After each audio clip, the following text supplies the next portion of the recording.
माछा हेर्नु नै कस्तो माछा चाहिँ 1 केजी जति निकालिहाल्यो निकाल निकाल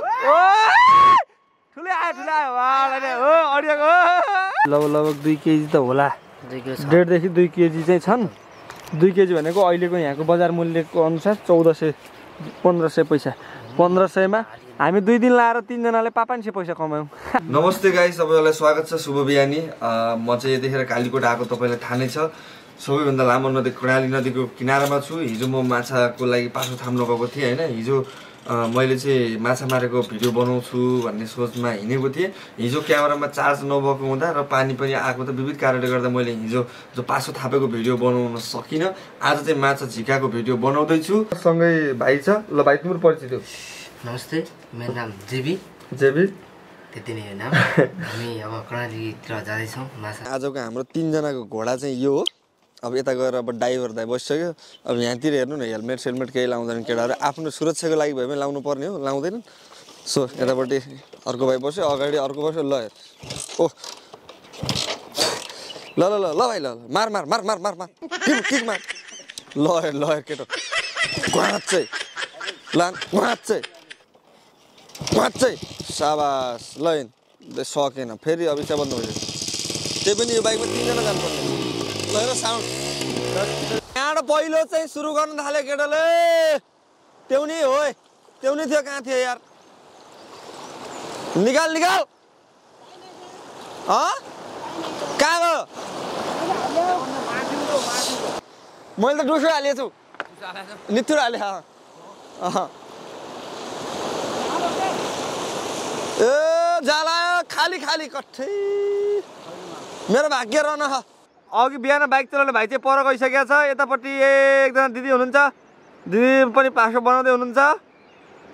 पारीदेखि ओरसम्म हालेछ के पुरै पारीदेखि ओरसम्म थापे अब यो चुडीलाई खान्छ तल झल्नु खामा यो गद्दु छ तल जा पर र हातै उठाउनु पर्ने हो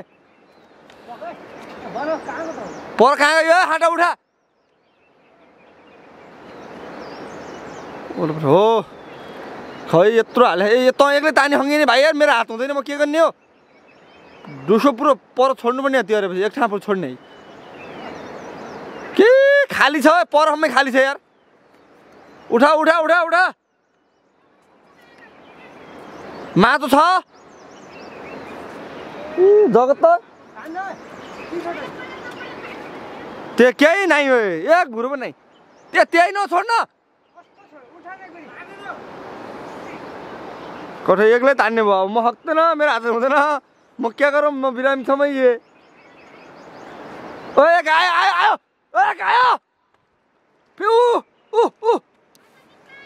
बिस्तारै माछा ठुलो छ बाइजला यसले एक्लै तान्न सकेन र भिडियो बनाउने मान्छे भएन होइन एकजना भाइ पर गइसक्यो 1 केजीको त्यहाँ छ ए बिचरा दादल तान्नु अनि एउटा यहाँ छ एउटा यहाँ चाहिँ लगभग 1 केजी जति 3टा गरेर 1 केजी होइन बाबु एउटा यता अर्को आयो छोडे नगर चिना फुर्तान आने को बोला रन्का 3 ल 1 केजी माछा पढे ल ठिक छ खुसीको कुरा अनि माथि बुवा जानुपर्छ माथि फेरि उ गर्न बाउ र भाइ चाहिँ माथि जानु भयो त्यो गाह्रो मान्ने मान्छे है सो गाइस उतापट्टि भाइ चाहिँ एक्लै तानिरहेछ म यता भिडियो हानिरहेको छु अनि माथिपट्टि बुवा र भाइ पनि जानुभएको छ अब बुवा र भाइले कति ल्याउनुहुन्छ अझै हाम्रो पासो छ तर आश लाग्ने चाहिँ छैन कि म्यान अब आश लाग्ने पढ्ने भने यति हो हेर्न सक्नुहुन्छ लगभग आधी केजीभन्दा बढी छ बाबु यार यो आधी केजी हँसला माछा एकदम मिठो हुने माछा हँसला नाच्यो पानी बिना माछी तर्पिन्छ भन्छन् नि तिमी बिना म तर्पिन्छु भन्छौ नि हो रहेछ पानी बिना माछी तर्पियो सो हेर्नु न कर्णालीको ओरदेखि परसम्म लागिकन 3 मात्रै पढायो बिचरा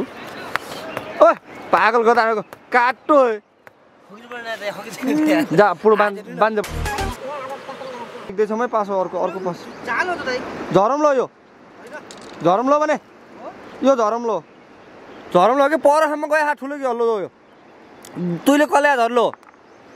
त छाले गरौँ भन्दा नै कला भने चाहिँ मैले त्यही झर्लो यो देखि नै अटिया चुडिला के भयो अड्किएको रहेछ त्यहीँ निकाल ठुलै आयो वाले हो अडियोको आयो आयो आयो ल ठिक छ मैले भने त हेरि माछा पर्छ भनेर आयो आयो भाइ परबाट आएको छैन यता चाहिँ पछाडिपट्टि यहाँ यो झरमलाई हालेको थियो यता पनि फेरि एउटा ठुलो माछा पार्यो माथिको होइन माथि त्यो ठुलो ओरदेखि परसम्म हालेको थियो नि हो त्यो भन्दा त्यहाँ 3टा पढेको भन्दा यहाँ ठुलो पढेको छ है त हामीले 4 माछा पाइसकेका छौँ ओ गाइस निकाल के हो त नैन ओ एउटा यसमा पनि आयो ल हामीसँग 5वटा माछा भइसक्यो यहाँ तल यो ढुङ्गा सबै गइसकेको छ क्या ढुङ्गा अगाडि ढुङ्गा गइसकेको छ टुसो पनि बनाएर सकियो अब माछा पनि 1 केजी जति निकालिहाल्यो होइन माछा चाहिँ 1 केजी जति निकालिहाल्यो फाइनली यहाँ सक्यो अब चाहिँ यहाँ तलतिर हाम्रो झरला बाँकी छ कि अघि झिकेको ठाउँमा झरलमा बाँकी छ त्यसलाई त्यो भाउ चाँडो ल्याऊ भेटाइस ओ नीति त परेछ त माछा पर्दैन एउटा यहाँ त माछा छैन मैले भनेको यहाँ त माछा छैन यहाँ पर्दैन झरमलाई गतिलो छैन यो हिजो भेटाएको झरमलाई क्या यो छैन खाली हो खाली छैन साबास यस्तो हुनु पर्यो नि त अर्को पनि देखा ठुलो कति केजी छ ओहे गयो माछै गयो यति गर्दै आइरहने यार दाजुभाइहरू को हुन् एउटा कि दुईटा झर्नुमा के अरे जाल तान्दा यो थाकिसक्यो माछा पर्दैन हेर्नुहोस् हाम्रो त यहाँ यत्रो क्यामेरा ल्याएर भिडियो बनाएर जाल हालेर कहाँ छ है हामा ओ दे तान अब तान झरम लो के छ चाँडै जाऊ त्यो यता झर्ल्याउ त यता माछा आधा किलोभन्दा बढी माछा बढ्यो त्यो त यो एक ट्याउँ त बढ्यो झर्ला त सबै त बढ्यो जाल एउटा एक परेन म हिजो बेलुका मैले टुसो हालिनँ भन्नुहुँदैछ तपाईँ ए अस्तिदेखिको होइन कति दिन भयो हालेको 3 दिनबाट झिकन एक माछा पाड्नु भयो 3 दिनबाट 3 केजी त पाड्नु पर्ने के अरे अब कतिवटा बाँकी छ केटा अझै कति 3-4वटा बाँकी छन् यार तर खासै माछा चाहिँ लागेन कि चिरियोलाई कठै आफै त अडियाको त्यहाँबाट के आउने थियो भने माछा कट्ठे यो फेरि हिजो नयाँ बनाएको यो कटिया ओ छ मैले भने त मैले त नाइ भनेको जगतले छ भने यार यो गलत कुरा बोल्नु हुँदैन देखा कति ठुलो छ माछा खै आमा ल 15 केजीको माछा ओ भिडियोको अगाडि कहाँ फाल्देऊ भिडियो नभए मुखडा हाल्दै भन्नु कता हाल्छु अहिले गाइस अब हामीले जाल झरमलाई सबै थापेको सकिसक्यो यतापट्टि भाइ पनि निराश छ 7वटा माछा पारेर पनि अझै निराश छ किनभने अझै बढी पर्नु पर्ने थियो भनिरहेछ अनि अर्को चैते त्यहाँ बसिरहेछ अब यहाँ सकियो अब हामी बिस्तारै घर जान्छौँ उता बुवाहरूले पनि पार्नु माछा त मरेन भन्नुहुन्थ्यो खै के छ 1-2टा पर्यो भने त्यहाँ पनि देखाउँछु